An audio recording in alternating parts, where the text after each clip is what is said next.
instead of leftovers, which I thought was a very creative answer. My mother used to call it, she would serve us what she called a Romanian dinner, which was everything that was remaining in the refrigerator.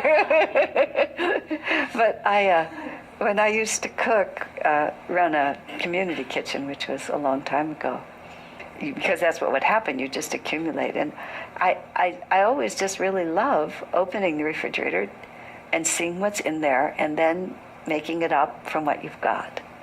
And cooking is a relatively small project, but an essential project.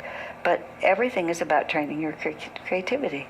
You open the door of your life, you see what you've got, and you ask yourself, what tasty dish can I make out of what I've got? Instead of saying, I'm going to make a shopping list and go out and get the stuff and then make what I want. What have I got? And how am I going to work with it? And the more we consistently train ourselves to find a new approach with the same old ingredients, or to find new ingredients when we don't know where they are, the more, and then prosperity, you see, becomes an attitude, which is, if I don't have this, I always have that. And if I don't have that, and I have none of it, then what can I do with this? And I mean, the problem with our society now is that we're not creative, we just spend money. We just spend money all the time. And I had to come home yesterday from Oregon, and because it's the beginning of spring break, all the Southwest flights were sold out. I mean, I've never just gone online and everything is sold out like this. And I was on this just terribly inconvenient flight. And then I thought, oh, this is what money is for.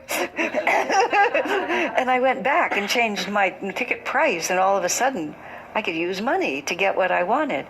But a lot of times we're only using money to get what we want. We're restless, we go out and do something. But if we don't have money, we'll be creative. We'll just find ways to entertain ourselves. People used to entertain themselves all the time without spending money because they didn't have money to spend. And that's where we just need to keep working. What can I do to change my consciousness?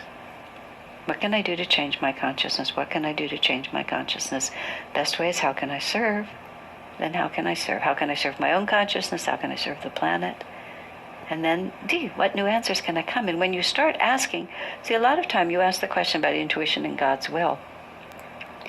A lot of time we ask God to guide us, and we don't get guidance because we're asking a question God doesn't really want to answer,